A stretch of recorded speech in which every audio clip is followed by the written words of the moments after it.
Thank you, John, and welcome everybody. I'd like to call to order the September of 2024 EAC monthly meeting. First on the agenda, and next on the agenda is the approval of the August minutes. Does anybody have any edits or objections regarding those minutes? Okay. No. All right. Can I have a motion to approve the minutes? I'll move to approve. I'll second. Good, thank you. Next on the agenda is public comments, and I see that we don't have anybody here tonight. And this is, as Ken said, this was a time that we did not allow for public comments. We used to keep them till the end of the meeting, but in consideration of their time and our thoughts, that we could think collaboratively, once they leave or once they leave us with those thoughts, we push them to the front. But if somebody shows up, we'll add them on. We're not going to be the stickler about that. Next is nominations and election of chair and vice chair. So every year, John, it is every year, right? Every year, there are nominations for chair and vice chair. So we go through this formality, and it has been a formality recently with Judy on, but now since Judy has cycled off, we need to now elect a new chair and a new vice chair. So to begin that, do we have a nomination for chair? I nominate Jeff to be chair. Thank you. I'll second. Do we have any other nominations for chair? Okay, do we need to second that nomination then? At this point, I don't think so. I mean, I Nominated did by second. acclamation? Okay, if we need it, we have it. Bernie has Yeah. seconded if we need it. and I can't vote, but I am in support of this. Okay, thank you very much. Elected by acclamation, basically. Okay, Fancy very word. good. So I'll expect wide acclaim then. So then we need to have a nomination for vice chair. And I would like to nominate Matt for vice chair. Do we have any additional nominations for vice chair? In absence of needing a secondary on that, it looks like Matt, if you accept. True. Okay. Yeah, sure. Let the record show that Matt accepted, I believe, so. Indeed. Confirmed. Affirmative. I can, I Okay, accept. good. We need you, Matt. So again, chair and vice chair are both elected by acclamation. And I'd just like to say we have a new chair, a new vice chair, 3 new members. This is I think an exciting committee, an exciting time. So we can sort of redefine what we do and sort of establish a new path forward. So I'm excited about that. Next on the agenda is project updates. The first one is sustainability, which goes to me. Again, I don't want to reinvent the wheel, but we had it expire in 2023. We are still holding on to an expired gold standard certification from PA Sustainability. We have gone over 181 topics. We are down to 2 last topics, and they're regarding greenhouse gas, not greenhouse gas reduction, but greenhouse gas scope 1 and scope 2. Just logging in what we use. That's basically it. If we want to eventually go for platinum status, then we would have to show marked reduction in greenhouse gas scope 1 and scope 2 usage. So at this point, John is pulling together through accounts payable, through records of our Duquesne Light, People's Gas. I think, am I right about that, John? Are those the 2?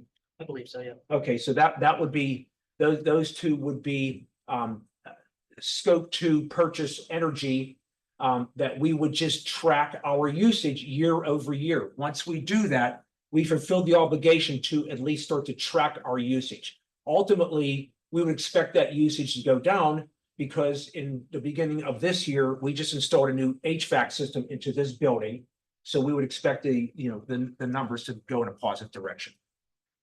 Scope 1 greenhouse gas usage or emissions or footprint is based on what we use for, say, cost of our fleet. So it would be gas. Am I? You are correct. Okay. Yeah. Sure. So it would be gas, oil, whatever cost to run our fleet. I don't know how much more we can go beyond that to give them. It can also include if we burn fuel for power or generators, things like that, would Mhm. count toward that as well. Okay. They'll typically have a little list for you. Yeah, but I would say that they are, you know, they're liberal in their definitions of what we can use to get us, you know, in the program, to get us where we need to be, based on the effort that we put forward. So we're that close and we're pulling that together, and I'm optimistic about that. The other thing that was mentioned to me by Jack Casey, council member, is that we have, I believe we have the in the budget to replace 3 police cars this year. And so I did send an email to Chief Hawk that if it was possible, but clearly in deference of what is most important to them with regard to public safety, if it's possible, if they could consider a hybrid vehicle, would go a long way, not just to click the box on sustainability, but it just makes sense. You know, because they run all of their equipment and they leave their cars idling to do that. But in a hybrid vehicle, and tell me if I'm wrong, if you know this, I would think that they wouldn't have to use the gas. They could use.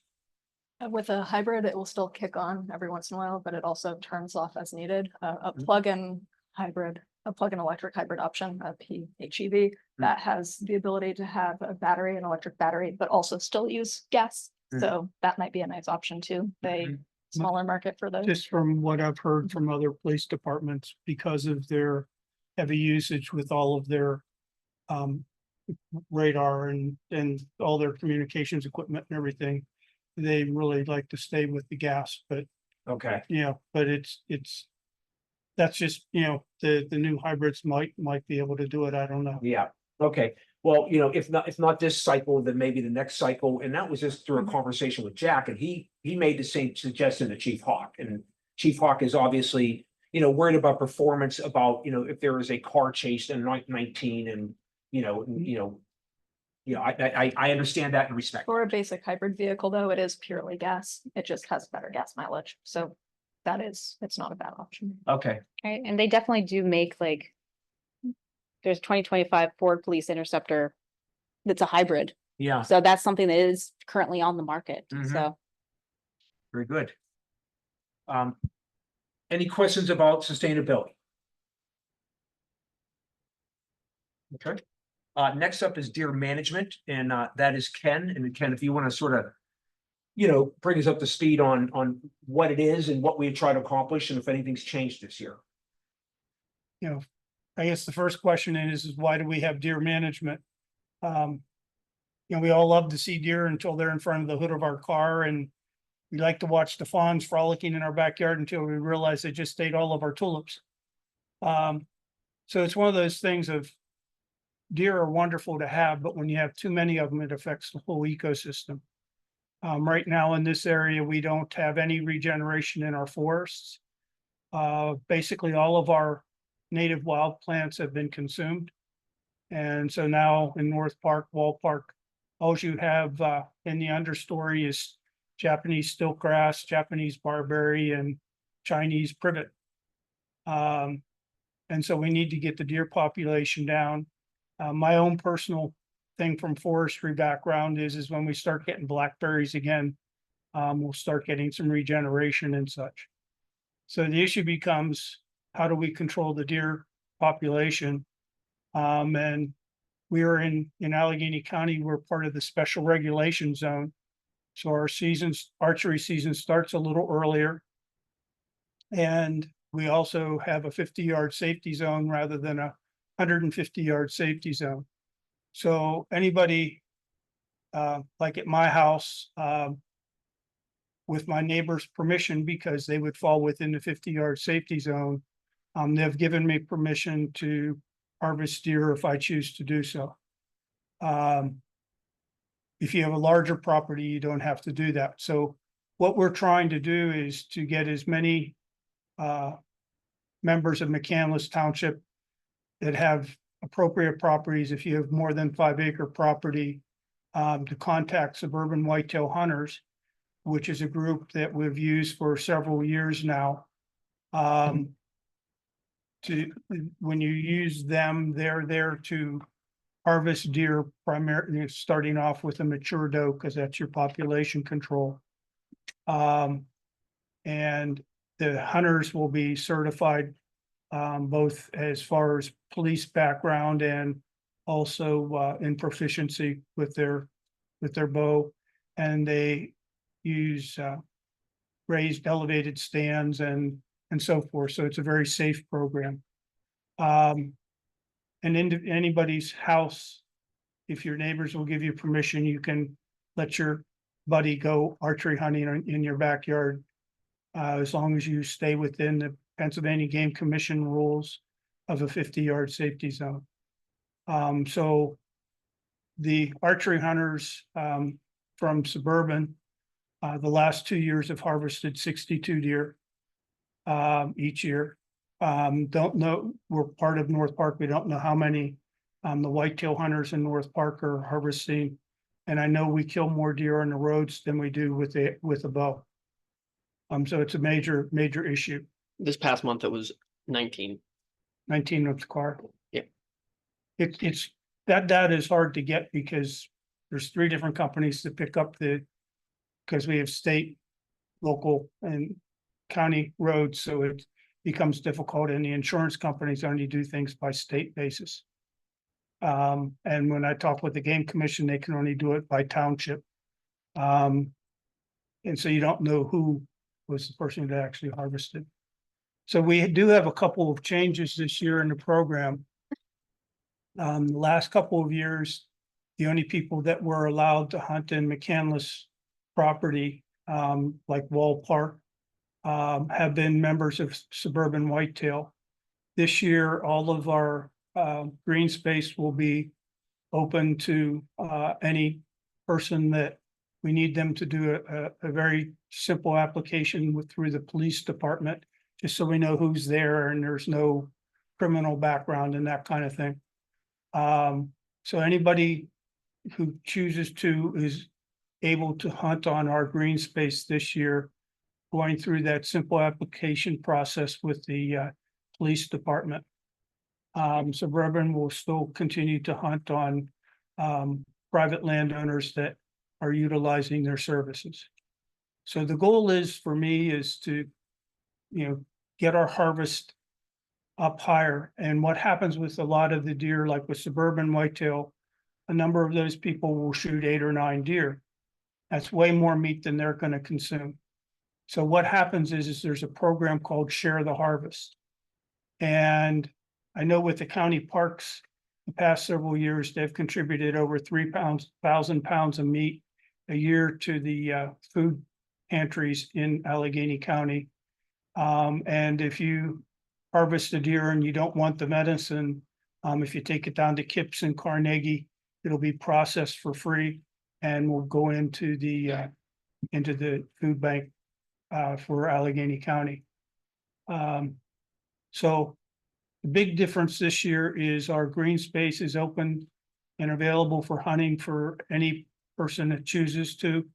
Again, following Game Commission laws and doing a simple application with the police department. Suburban will be continuing to hunt on the properties that people have contacted them. They have insurance and all of that kind of thing also. And we're hoping to get the harvest so that we're harvesting more deer with a bow than we are with a car. And hopefully, eventually, we can get this to the point where we are able to start getting some regeneration and restore our natural ecosystems to where they're supposed to be, get things back in balance. That's all I have. Thank you. And Ken, you eventually, once the numbers start to come in, you eventually put together like, how many they've harvested. And so we see- That's just Suburban. Mhm. Yeah, we get a monthly report from Suburban. Technically, I think that contract hasn't been signed yet, but it's supposed to be signed, so I'm assuming it will be. And so Suburban gives us a report each month on what has been harvested. I didn't look closely enough at the application with the police department if we're going to request them to also report any harvest they make back. Janine at the Game Commission deer biologist. She will get me the information on the harvest in McCandless Township. But that's all she can do is McCandless Township. That's, that includes North Park and such also. So that's it. We have too Yeah. many. Question. Yeah. Do you know if, especially since we now have Brant Trail back there and things like that, in those green spaces, is there any posting that goes up to alert just pedestrians or anybody that is walking through there that hunting is going on, or do we do anything like that at all? We haven't, and going back a long time ago now, when they first started to do the hunt in North Park, I was concerned about that. And what we found is that the hunters aren't going to set up right on a trail. They're not going to set up in somebody's backyard. They're going to be in a little more remote place, and they're going to be in an elevated stand. They're going to be, 15 feet up in the air. So oftentimes people will even walk by them and not even notice that they're there. They're in camouflage and all that. With Suburban, that each arrow has identification on it, that if there is an arrow that's left in the woods or whatever, we can identify who that is from. Are there any off days, or what are the days of the week that they could do this? Our season starts the end of September, or actually, I think this next week. I didn't really pay attention to, our season starts 2 weeks earlier. It starts October 5th statewide, so probably this Saturday is probably first day. I'm not 100% sure of that. We start 2 weeks earlier to give us an extended season. Archery season, you can use a bow even during when it's quote unquote rifle season. You can still use a bow. So basically from mid-September until mid-December will be hunting season. And then there's what's called late season, the day after Christmas until basically the end of January, because we're in special regulations. So between now and the end of January, people will be hunting Monday through Saturday. And there are several Sundays that are quote unquote special days, like that you have to look in the game pamphlet to see. But Sunday hunting is, for the most part, most Sundays there is no hunting. The majority of Sundays there's no hunting. Okay. So it's a Monday through, from sunrise to sunset, Monday through Saturday. Any other questions for Ken? No. Okay.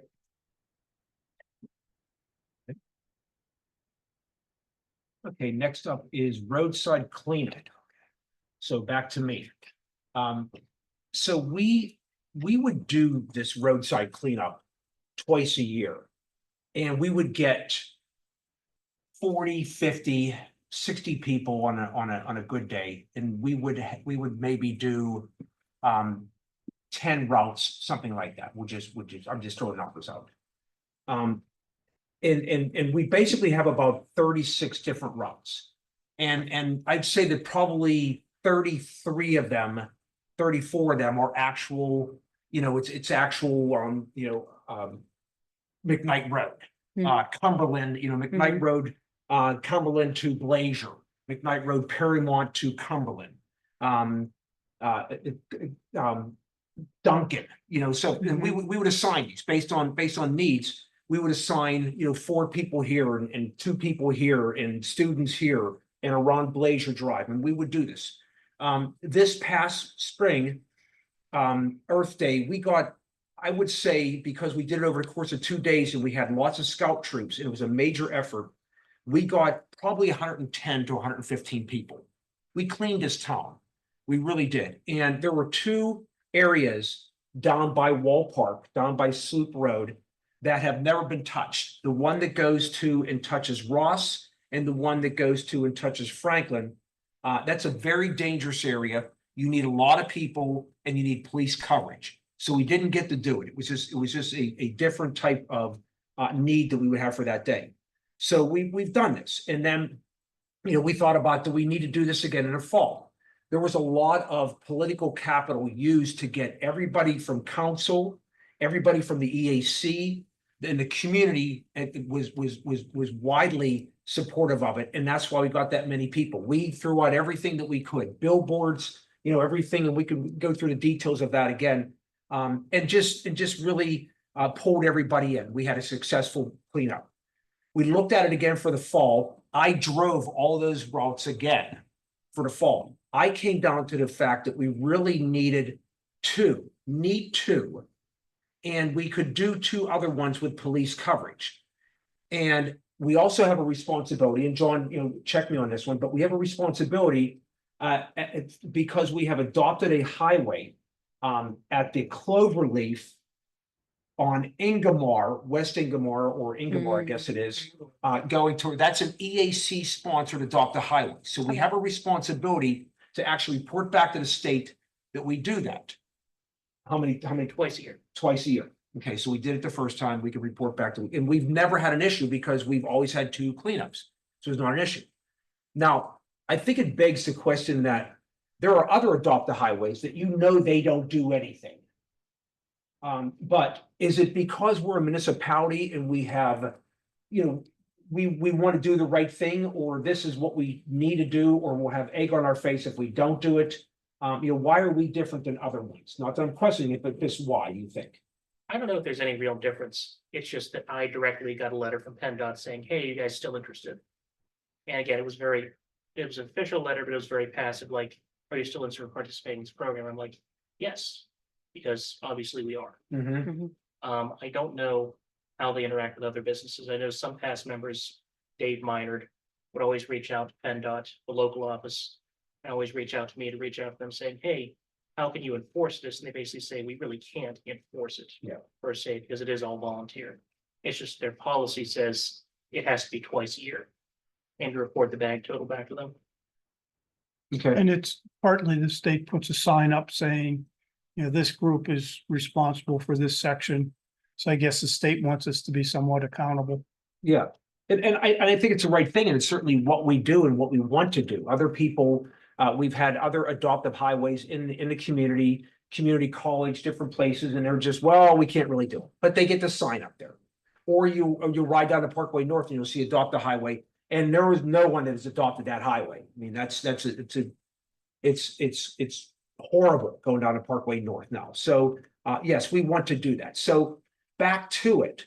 I'd like to ask the opinion of the committee if we should just do what we think is needed. Again, I think that the two areas that need to be done, and one is Peebles Road in McKnight, down to Ross and then up to Paramount, where there's construction right now, and taking into consideration the construction, it brings new risk into the dynamic too, because there's people are confused. There's people going around things, but there's people throwing stuff on the ground or throwing their water bottles on the ground and everything. It needs to be done, but we don't want to be in the way of construction. But I think that area should be done. And then there's another area that is around the Giant Eagle on Blazier. So it sort of circles around where Clark's is, Giant Target.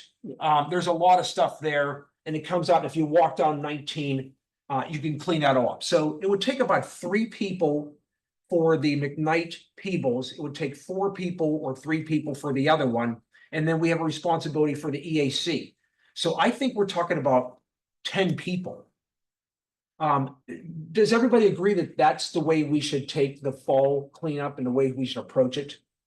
I think that makes sense. Anything I would say is if you have any safety concerns because of the construction, I would just not do that. Just because of the safety issue. Yeah. I would agree with that as well, because we could always hold that one off till next year, since Yeah. that's not where the sign is. That's right. And that falls right into, if we were to do 2 other ones, it would be from Paramount to Cumberland and Cumberland to Duncan, but that's where construction is, and that needs police coverage. We could get police coverage. They would do that for us, but I think it just throws us into a higher risk. Now, with these volunteers, are you saying like we do it as like the committee is out there doing it and just us and like other people we know? Are we gonna put this out to the public, see if anybody wants to sign up? Or do we want to see if we can find some group out there? Cause I'm thinking of like contacting different like service groups in the area that do specifically service work, but maybe are a little older than scouts that might be able to do that kind of thing. So they, we know they're not running out into the street or something, but it's maybe a smaller group that could divide up, but we could have more labor that way. Mhm.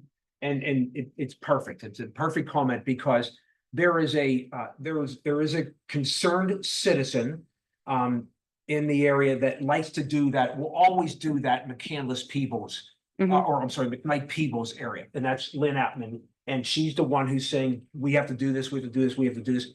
She has 3 people, they can do that area. That's one thing.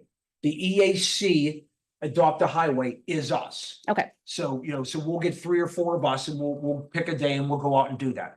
I've done it 10 times. It's not a big deal. Me and my brother-in-law do it every time and it's not a big deal. And also my nephew would join us because he was in National Honor Society and he needed the hours. Mm-hmm. So volunteer hours is a good way to look at that. So then going back to what you just said, that leaves us with 4 more people that we need for that other area.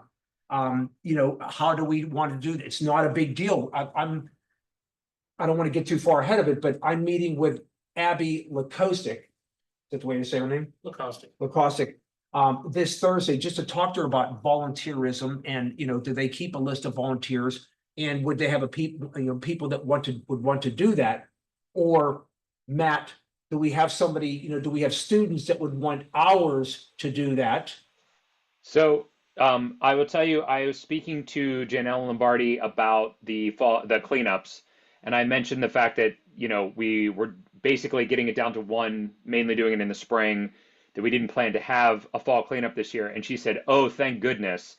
The fall cleanup is always the worst because this is the time of year that the juniors and seniors are taking SATs, PSATs, all of those different types of tests, and those weekends get knocked out completely. And she just said, getting students on the weekends in the mornings is going to be very difficult in the fall. So she was like, it's great that it's in the spring. So that's not to say there wouldn't be anybody available, but I do think the amount of people that we would potentially have to pull from would be much smaller from students. I think within our own network, I think we have the means to pull this off and save the rest of our capital for the spring. Okay, good. That's how I feel. And from the standpoint of council, do you feel like they would get exhausted with 2 major cleanups?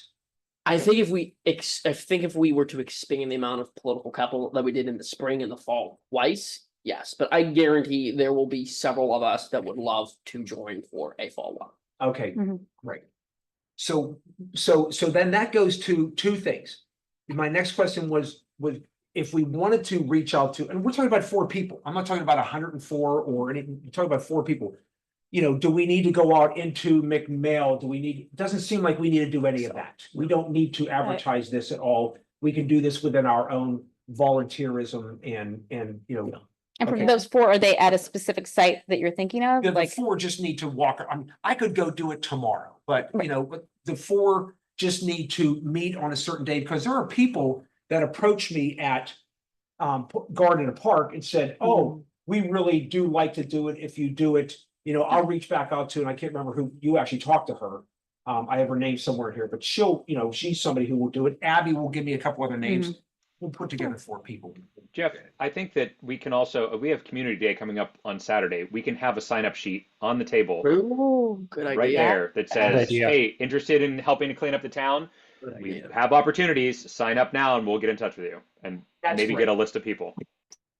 That is great, Matt. So can you then put together just a little sign-up sheet? You betcha. Thank you. But you got to bring a pencil.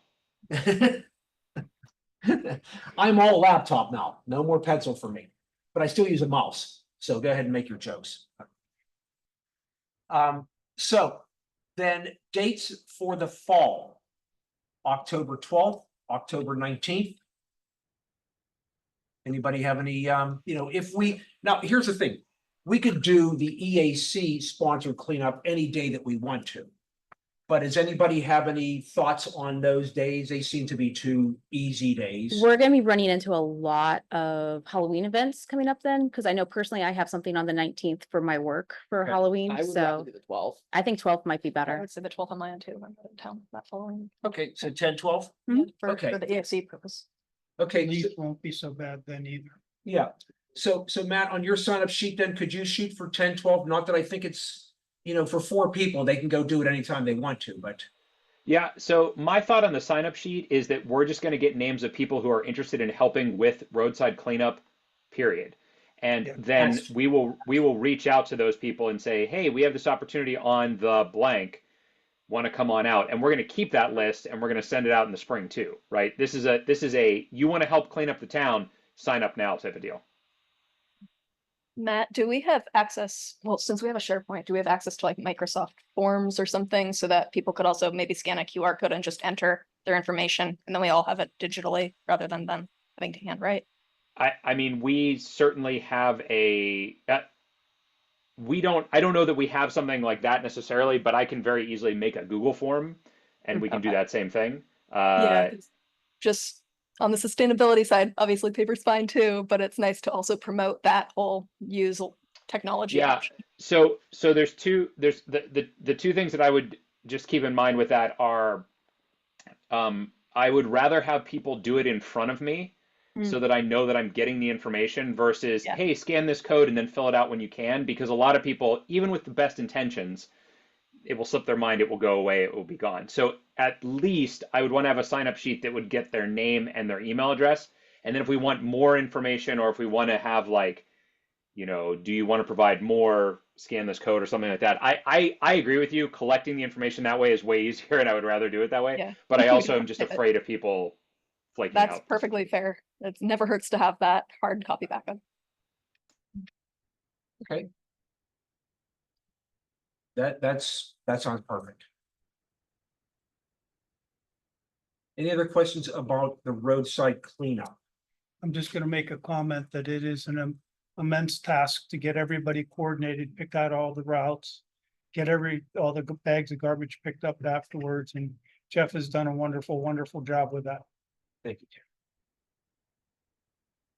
But, so on that, I was part of a team. I don't want to go into rewriting history, but part of a team on the EAC, which was Judy and Dawn. Mhm. And whenever it comes back to the spring cleanup, and we put all these routes together,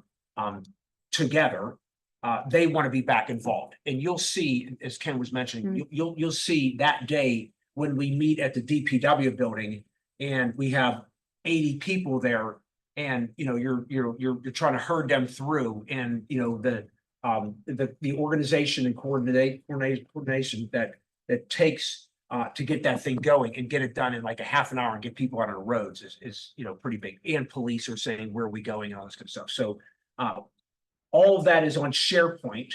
We will work together as a committee, and we'll figure out new ways to reduce paper and things like that. So that's coming up in the spring, but we won't have to worry about that now. And then I'm thankful for that.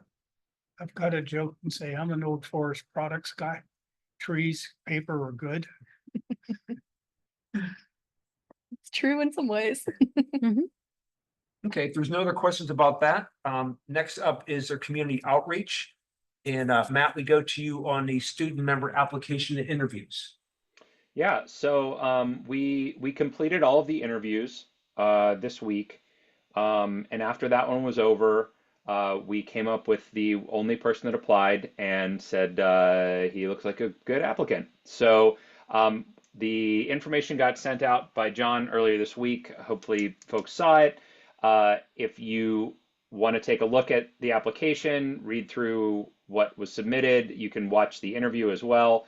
If anybody has any concerns, please reach out and let us know that. But as of now, our plan is to submit James, I believe is his name, to the town council for approval during their meeting on the 26th of September. I see no reason why he would not be approved. And then we will reach out to him, let him know, and he will attend our October meeting as our student EAC member. For those that aren't aware of the program, the idea behind this is to get a student involved, to let them, who has an interest in local government and also has an interest in the environment, let them see how things work, let them be a part of the meetings. They sit in on every meeting. We ask for their input. We will ask them to kind of report in on any of the, we're going to give them they're going to come up with a topic for our project that they're going to be working on during their time from October till about June. So they'll give us updates on that project. They'll help out with the different projects we do, like the cleanup and things along those lines, the different events that they can attend. They will do that. We'll have them write a McMail environmental tip. We had our last one write an article for the Town Crier as well. And we'll give them support for all of that type of stuff too. But also to get a younger perspective from things, from the student perspective and from the perspective of students in our area. And when we need to reach out to them, hopefully some help getting in touch with students as well. So that is the reason behind the program, and that is how we're moving forward this year at this point. Thanks, Matt. Matt, I had on my notes, and this is, I had update resolution for student member. I don't know why I wrote that. Is there something that we need to do in the bylaws for that? Not that I recall, but not to say that there isn't. Okay, all right, we'll take that offline. Yeah, I think we already have it in there, but Yeah, there's something that need to be added. I'm not sure. might have actually. Okay. Next up is Community Day, which is this Saturday. Matt, back to you. Okay.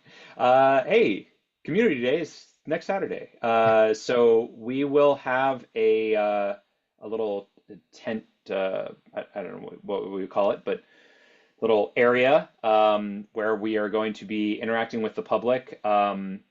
Don Miller, who was previously on the committee, is going to be running an activity for kids there. Seed bombs is what they're going to be making. We currently have 3 student volunteers from the high school that are going to be coming out to help us out. We have not coordinated their timing yet. I asked Dawn about it, and she was like, if they can be there the whole time, that's great. I'm not going to ask any of them to be there the whole time. I'm going to see if we can get some overlap, maybe try to have 2 at a time if we can, and just see kind of how that goes. In addition to that, we will need people to be at the booth, talking to folks as they come up, answering questions about the EAC. We'll need to set up the booth, obviously, before the thing starts. I am currently planning to run, I have a recycling game show that I ran at the Winterfest. I'm planning to do that at least once during the event, but I have been told that there will be a PA system for us. I don't necessarily believe it. So if that doesn't happen, we will just skip the game show part of it and we'll just talk to folks as they come up. I know that there was talk last month about some of these things. One of the things that we discussed was Judy had supplies to do the dirt cups with the worms, and I believe somebody volunteered to run that. Is that Mark? Excellent. Yeah, Is that Judy. still... Yeah, happy to do it. I can be there the whole time if necessary. She's actually dropping off her excess snacks right now at my house. Okay. So I'll have all the supplies to make I think they're dirt cups for the kids. So yeah, so I'll be there. Matt, if you need me there early to help set up, that's totally cool too. Okay, yeah. What we found last year was 2 people doing the dirt cups usually worked pretty well. We kind of had a couple waiting, ready to go, and then once they got taken, we were immediately making new ones. And sometimes they would sit there for a couple minutes. Other times it was like you were just, there were a lot of kids, and so you're just going through them as quick as you could. So I'm sure we'll need at least one other person to help you out with that. And we'll need, so I would like to have at least 2 people at the booth in addition to Dawn and the volunteers. The thing runs from 4 to 8. We'll need to get there probably around 3:30 to set up. I would guess taking stuff down will probably be a lot easier. We can probably start doing that before it's even over because the fireworks are going to start and no one's gonna want to come over and talk to the EAC at that point anyway. So 3:30 to 8, I think, is about the time span that we'll need to cover. Like I said, I plan to be there as much as I'm needed. I'll be there for setup for sure at 3:30. If I don't have to stay the whole time, that'd be awesome. But if we don't have coverage, I can do that. Who is interested / available, and what are timeframes? Mark, I know you said you could be there the whole time. Again, that's awesome, but we don't necessarily need you the whole time, but let's see. I can be there the whole time as well. Happy to get there at 3:30. I could stay the whole time. It's not a problem. Jeff, are you gonna have your tree? Thank you. I do have my tree. I didn't bring it in. I have it in my truck, and I have the EAC banner. And I also have the flyers that we have that we put on the on our display table. So I do have that. Are you good with, I mean, the tree is, you're gonna be there? Yeah. And it's a big tree. I have space in my vehicle if you wanted to transfer it Okay, if you're yes, not going to be please, there. Yeah, please. happy to. Yeah, it's about 6 foot tall and I'll. That should be and fine. do the- Yeah, and then I'll just get it from you another time, but yeah. Okay, so Jeff, you're not able to attend, is that correct? I'm in Arizona tomorrow. Right, okay. And I apologize. I don't actually, you just volunteered to be there the whole time, and I don't know your name. Melissa, Melissa, thank you, Melissa. that's perfectly fine. First time I'm here officially. Yes, yes. We didn't Is do any anything. is anyone else available to be there at any point? An hour, 2 hours, anything at all? Sorry, I have something else, unfortunately, I think. I will be there, but I have to make my rounds, but I will of course spend Okay. quality time. So All right. So I will let me take a look at this, Melissa. Mark, I will reach out to you to confirm what time I need you to be there versus how long we might need to stay, things along those lines. If I can figure out a schedule that works, we won't have to stay the whole time, but I don't know that I can. So we might just be there the whole time. Where do we park for this? Last year when I attended the event, parking was a little tricky. Yeah, so the nice thing about being there at 3:30 is that no one else is there yet, so parking Fantastic. becomes pretty easy. But I recommend parking. Well, first of all, if you need to drop stuff at the booth, you can actually drive down into it's held, for those that don't know, it's held in the parking lot behind Town Hall. You'll actually be able to drive into that parking lot where the booths are being set up to drop stuff off. Then you'll need to pull back out, and you can park in the parking lot up by the Heritage Center. Okay, perfect. And it's, like I said, when you first get there at 3:30, it's empty. So I parked like right near the entrance so that when it was time to leave, I could just zip right out. That would be my advice. But again, I don't know if we have to move stuff back into cars and things along those lines. I wasn't there at the end last year because my family came and my daughter is terrified of fireworks.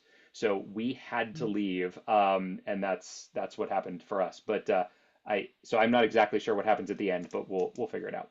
there will also be overflow parking at the McCandless Park and Ride, and NA will be running a shuttle to and from. So Thank you. if worse comes to worse. And I'm going to say right now, I guess I'll need both of you to be there at 3:30, since Mark, you'll have the supplies for the food, and Melissa, you'll have the tree. So Not a problem.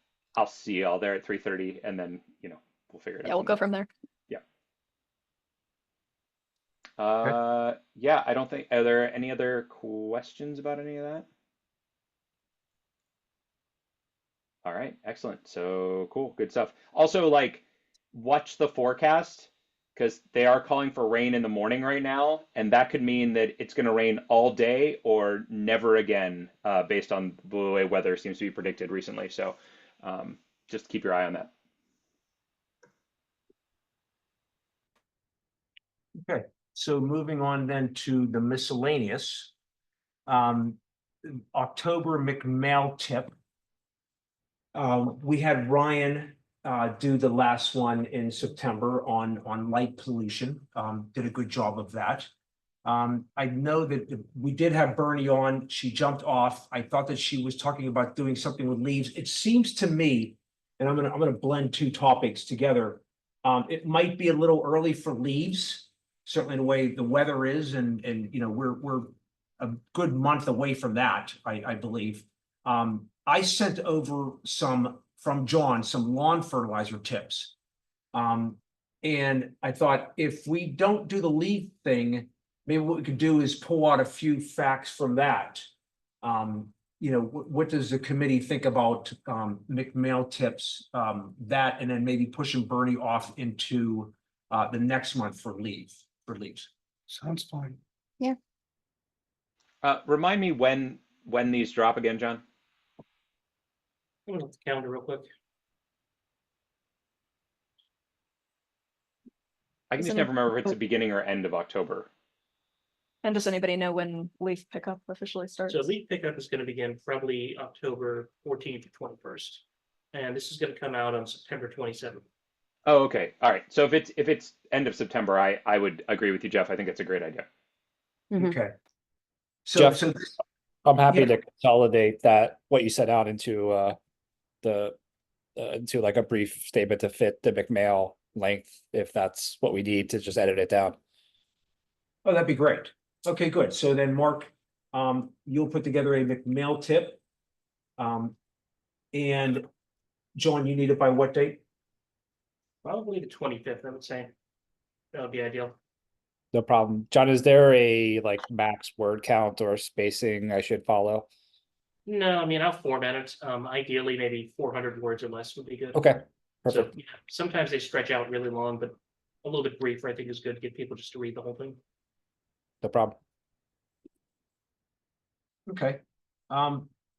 The other one was, and I threw this out there, okay, so we saw the lawn fertilizer, email. I was gonna either do that or cleaning up sewer drain. So, we'll think a little bit more about that one, because I think that we don't really pay that much attention to that, but we know that, as Matt said, it could either not rain for months or it could rain like it's the end of the earth. And so, if we can do something, and sort of invite the public to think about sewer drains in their area and to sort of police them. It's just something we can do, and maybe we can do it in coordination with the DPW. So Jack and I were talking about that a little bit, and we can push that one, push that one down a little bit. The next topic is event table flyers. So I have this, and I look at this, and this is the one on, if you want to see if it's still accurate. But I feel like we're lacking in what people can come up and look at our table. This is on, are you having trouble with deer on your property? That's fine. That's a good one. Mhm. But I'm wondering what else, what else should we be thinking about educating people on? I know that we have, I guess we have these. This is fine. Is that okay? Okay, good. Clean drinking water, Three Rivers wet water, next gonna be the glass water, but blah, blah, blah. I mean, these are fine, but thoughts from the committee on what we can do to educate people, and we don't have to think about it right now. This is, we're gonna go into community day with what we have. Mhm.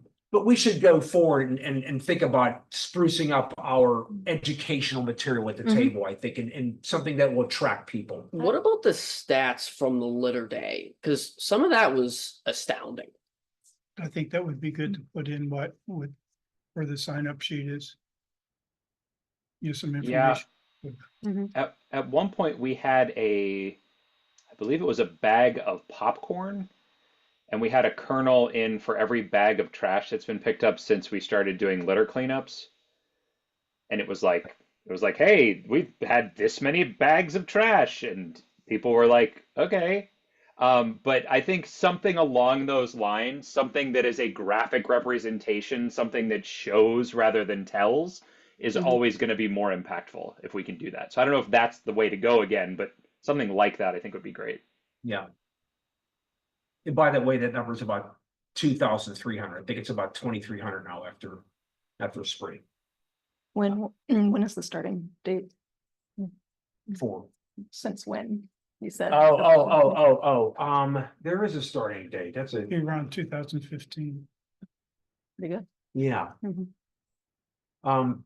Good question. but think about other things that we can do that we can educate people and, other, if there's something from Penn State Mhm. Extension. There's a lot of things out there. I was thinking, because if this is something that we're handing out to people, I think something that's nice is like if we're looking at invasive plants, plant this, not that. So we take things that people plant a lot of, like butterfly bush, which is technically an invasive. Right. And if we're saying instead of planting butterfly bush, plant New Jersey tea. Instead of planting Japanese barberry, there's a whole list of like comparable type things. I think that's a really good thing to have out there to help start educating people about, like, when you're going to the nursery and you're seeing all these things that some of them are invasive, Mhm. think about what you could do to help promote our local ecosystem and promote the pollinators in our area instead of having invasives. I also think some type of pamphlet or information that showcases different opportunities that a homeowner has to improve efficiencies, like energy efficiencies in their house, with different rebate opportunities and programs that are out there that they can take advantage of. Wouldn't like Duquesne Light and. Yeah, they Columbia, offer they have auditing those. programs and just promoting those. Yeah. Yep, something like that. I think Jeff, also we can look back at our McMail tips. Mhm. Anything that we've done to McMail tip on is fair game. I think doing that light pollution stuff again, I think doing the bird migration stuff, I think the putting your grass, like cleaning up your grass clippings and not leaving them in the street to get rushed down into our waterways, like all of these types of things. And maybe it's a McCandless Enviro fact sheet or something like that that has a bunch of different things on it, somehow fun. Maybe it's a magnet. I don't know, something good. Yeah, if we set up a little booklet or something, and then That they could sounds like always one person scan should to take go that project. online to learn more. Yeah. But just a little high level summary. Yeah, so Ken makes a good point. So with all this, this may be something that we say, why doesn't somebody take this and put this together and come up with some ideas, and then we can collectively, maybe if we go to the recycling center, that we come back with some pamphlets from the recycling center, even the little booklet that maybe people have misplaced in their junk drawer that says what's acceptable, what's not acceptable. Maybe we can even just have a little stack of those. It's a good one. Something like that. So something, all these ideas, we'll think about maybe putting this together and assigning somebody to that to sort of bring it together, and we'll all work collectively on it. Yeah, and Jeff, that like fact sheet idea or whatever we want to do with it or whatever it comes of it might be a good student project. That would be a great student project. Okay. Although I will say, it looks like, looking at his resume, he likes birds a lot. It does like. Yeah, he's a huge birder, although I will say during the interview, he really downplayed that more than I expected him to. Like I really thought he was going to lean into the birds, and he just didn't. I don't know why. Yeah. I mean, he could do both. He could do something for the birds, and he could do something like that. And he's already done stuff for birds, right? Like that's, he's already created a whole society of people. So that's pretty impressive. This is when he should be out at Hawk Mountain over in Allentown. And all the birds are migrating through. That's an amazing place.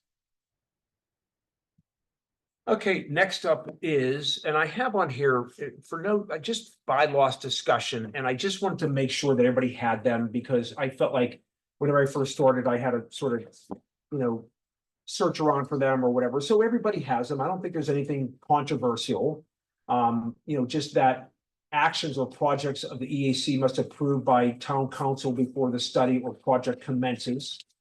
That certainly wouldn't, brochures at a table would not fit into that. That's just something we'll do. But if somebody does come up with something that is a new project that might, require resources, municipal resources, or, it's something additional, then we put that together. And that form came along with the bylaws. And so I just want everybody to be aware of that.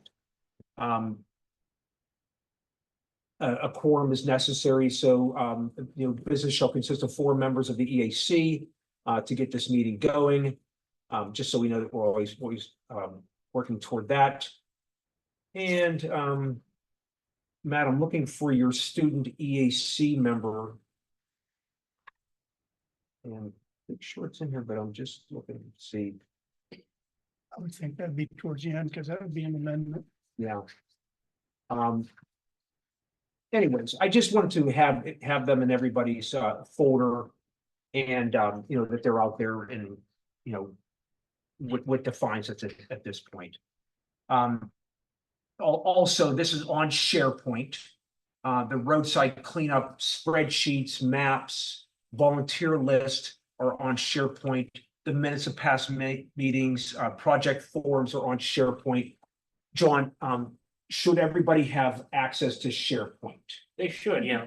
Yeah, Okay. it came Yes. through and I was able to Everybody's get in. good. Mhm. Okay. Good. That is great. Matt, any other thoughts on the bylaws at this point? On that discussion? No, I don't have any thoughts on it. I looking over them, I don't see anything about the student member. I don't, if that needs to be added, then we should make sure that we do that. I'm not sure what would need to be added exactly, but. Okay. That'll be another time. Okay, next up is report from town council, and that goes to Nick. Our new town manager starts on October 1st. We're really looking forward to that. That'll be when we can do our parks comprehensive plan. So we'll be sure to keep you guys posted on that so you guys can have some input with it. And Jack and I also met this past month with members of Franklin Park to discuss connecting the Branch Trail into Park. So that is in the works. And they seem to be excited for it. Oh, wonderful. Biggest thing is private land ownership. Yes. That was a point that we did touch on. So what is the next step on that, on connecting into Franklin Park? They have to get back to us with what they think would be the best route to do so. So whether that be connecting up the Rochester Road part towards like Wall Park, or going further up through Branch Trail and connecting up to where I think that's St. John Newman there, Mhm. or if we go up towards that end. So In both cases, you have private landowners that you would have to get, you know, the right of way to go through. And so it's not connecting municipal properties. There's private landowners in between.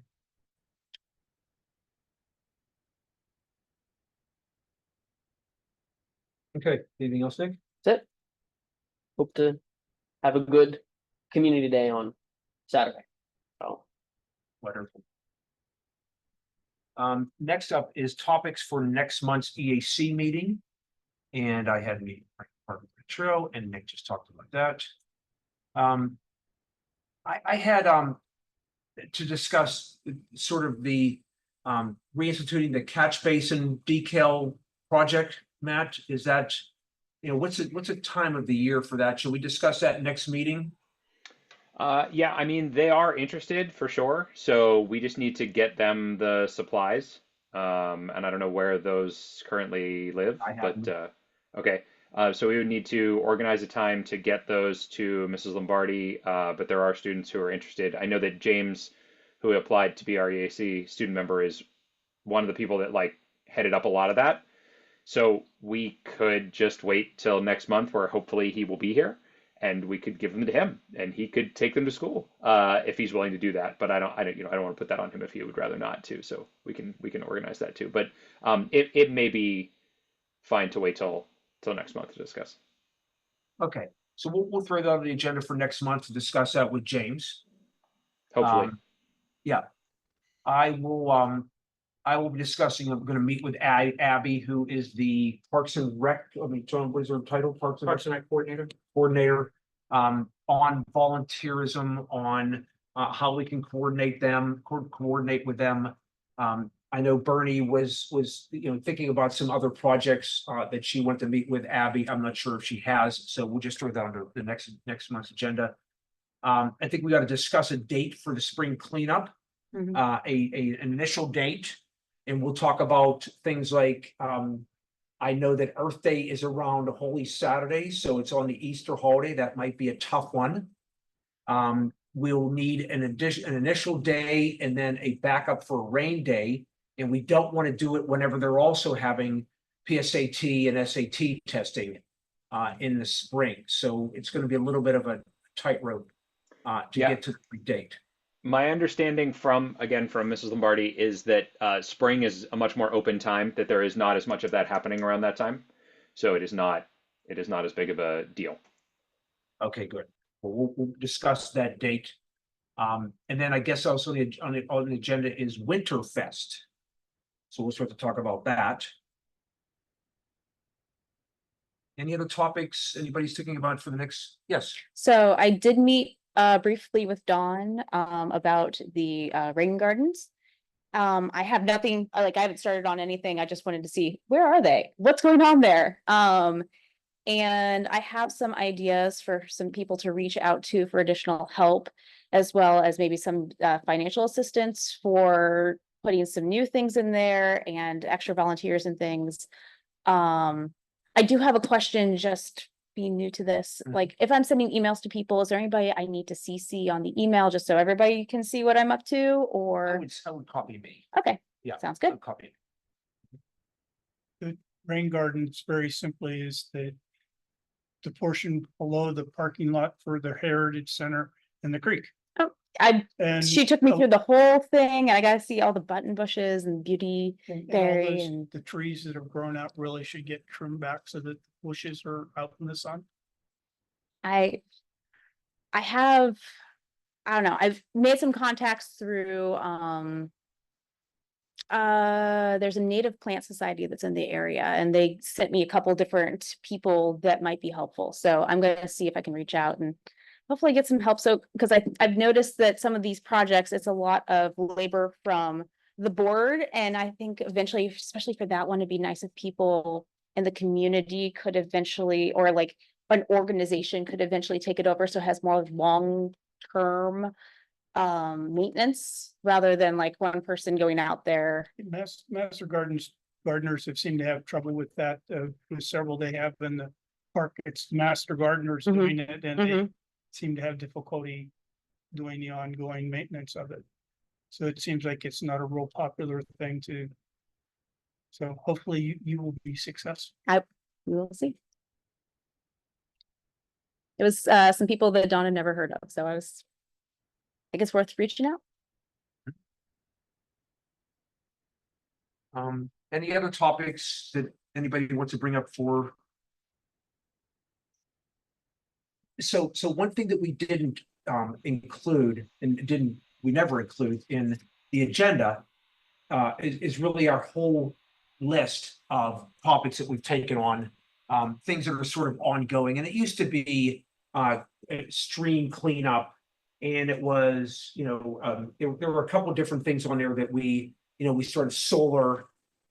There's certainly speaker series, different things like that. So things that I want to, sort of put back, to the group, and we can look at them. And then there are other topics that other EACs have, endeavored, to take on, maybe they're larger EACs, maybe they're, but there should be other things that we look at as a group and not just be confined to the ones that we have, as we sort of Mhm. look at everybody's talent and interest. So we won't do that next week. We'll sort of keep moving toward Winterfest, but I think what we want to do is we'll introduce James. But what we want to do is we want to work toward the end of the year to get to who we want to be. And so, in 2025, who we want to be, who wants to take what on, how do we redefine ourselves, and let's look at the topics and let's see what's attainable. So that's sort of where I'm trying to go for the end of the year. It's a good goal. Okay. I like that. Jeff? Yes. Sorry, one thing to add for next month is just a debrief on Community Day, just so we can go over what Okay, good. worked, what didn't work, and so we can start keeping that for institutional knowledge. Yep. Also, since we're going to have James for the first time, we should start with introductions. Well, it's a good point. So in my, in my zeal of trying to be efficient, and get to all this stuff and not knowing how much time I had, I missed the biggest part of that, and that was introducing the new members. And I'm embarrassed to say that I didn't allow time to do that. I Okay. didn't do that. We'll do No, it you were next right. time That with is, and Matt's like, I don't know your name, and I'm like, oh, geez. If my face ever turned red, it turned red right there, so. So we have time, we're a little bit early, and so, can we do that? Can we just stretch our legs and take whatever time it is? And Joanna, do you want to start? And Oh, gosh. Just in general, like who I am and. yeah, Okay, a little where you bit. came from, what your interests are. Okay, oh, man. Because as I thought about it, and again, not everybody interviewed you, and Mhm. we did, and I sort of realizing, well, I mean, that's, that's not fair to the rest of the group, so. All right, so I'm Joanna Cameron. I have lived in McCandless now for 8 years. I originally moved here from Florida. Before that, I grew up in Fort Wayne, Indiana. And my day job is a pediatric speech language pathologist. I work a lot with children with neurodiversity, different developmental disorders and that kind of thing. And then I'm also very passionate about gardening. I'm very passionate about native plants and pollinators. So in my neighborhood, I started a gardening club just because we were getting the neighborhood association going again. And I noticed there were a lot of people who were interested in having, the native backyards, and it was a way of spreading the knowledge throughout the neighborhood, and started making my own flyers and started making my own programs about pollinators and invasive species and that kind of thing, just based on what I do for fun. For fun, I enjoy planting all those things in my yard, and so it was a good way to share that. So when this came available, and I learned a little bit more about it from Dawn, because I'd reached out, and she was the one who came back to me because I was looking for some help in my neighborhood. And she told me more about it, and I was like, you know what? I think that might be a good place for me. And in the past, I have been involved in boards. I was actually on the Mayor's Youth Advisory Council back we don't need to say what year, but back when I was in high school. So I've been involved in political boards before, but it's been a while since I was on an official board like this. So it was a really interesting opportunity. What neighborhood are you in now? I am currently in Woodhaven Oaks. So when you were describing Blazer and that Target there Yeah. at Pine Creek, it's right up the hill. So that when you're in the parking lot and you look across McKnight and there's the hill that goes straight up, Yeah, that's the neighborhood where I am. I'm at the top of that hill up there. okay. Wonderful. Hi, everybody. I'm Melissa Winston. I've been living in McCandless for about a year and 3 or 4 months now, so new to the area. My day job is a sustainability manager over at the airport. I've been in the sustainability space for just over 9 years now. Down in Florida prior, I was working at Disney World doing sustainability work there with water conservation, data analysis, strategy planning, ESG goal development, all of that exciting stuff. But as far as my interests within this group, I really want to ensure that I'm getting more involved with the community in general, use this as an opportunity to meet people, teach people within our community, see what they're wanting to see change within McCandless, or what opportunities they're wanting us to bring to the community in general, and go from there. So I still need to do a little more investigating and research to see which projects are of particular interest to me here. Well, I think Community Day is going to be a great opportunity. I agree. I'm very excited to help. Yes, Yeah. that's a great way to engage them. Mhm. Thank you. So, Yeah. Mark? Hi, I'm Mark Wanzak. I've been in McCandless for 6 years. I'm from Pittsburgh originally. By day, I'm actually in Rochester starting a new job. So I run a e-commerce and distribution business for a distributor here in Rochester. My sustainability background is limited. It's limited to kind of personal passion. And I just wanted to join the committee to walk the walk, so to speak, and be able to share that energy and passion. A lot of my background's in marketing and communications. So as I've talked to Jeff and Ken and others over the last few weeks here, I'm very, very happy to support all of the expertise on the council any way I can from that standpoint. So I don't have the innate knowledge of native plants or sustainability like Jessica and Joanna bring to the table. But if I can help in any way in messaging, content, whatever it might be, please put that skill set to use as much as possible. So yeah, please let me know how I can help. Thank you, Boyd. Thank you. Okay, let me say a few words about myself. So Jeff Petro, and I was in finance for almost 40 years and with Federated Investors. And whenever I retired in 2022, this was the passion that I wanted to pursue. So not knowing anything about it, not having any particular subject matter expertise in any of this, other than just following my heart, I joined a committee. So there became, I was really involved in a litter pickup initially. My dad picked up litter, I picked up litter, my kids pick up litter. So that's where it sort of started. And then, as it went on, and I started to learn about these other topics, and I started to be interested in them and understanding that, I had the time and passion to add to this. I got more and more interested in it. So, I'm excited to take over this position and to move forward and, give it my time. And where there are sustainability webinars, or there are, opportunities to go to Tree Pittsburgh, which I did recently for a mountain biking seminar, and, how you introduce mountain biking into your community. All those types of things interest me, and I'll attend them, and I'll continue to use my brain and, my skill set that I had in my career, for a better reason. So that's why. I'm Ken Allshouse, pretty much a lifelong resident of McCandless. Background, originally, my original degree, I have a number of them, but the pertinent one is in forest science. So I've managed large areas and stuff like that. Went into a different career. It's every time I graduate from college, it's double-digit unemployment. I've been active with the American Chestnut Foundation. I have a planting over in North Park. I have several seed orchards on my own properties and stuff. So this is a busy time of the year for me with a lot of stuff. I'm an avid hunter fisherman my whole life. One of my really good friends growing, through college and everything is a naturalist. So I have a little bit of a background with native plants and ornithology and all of that also. So this has just been something that I've always been interested in. On this committee, what I have been mostly involved in is deer management, as we talked about this evening, and also trying to get a trail in Wall Park. And I guess I'm too used to private land ownership, where you decide what you need to do and do it right, and you do it. That's not the way things are done in municipalities. So hopefully we can make some further headway.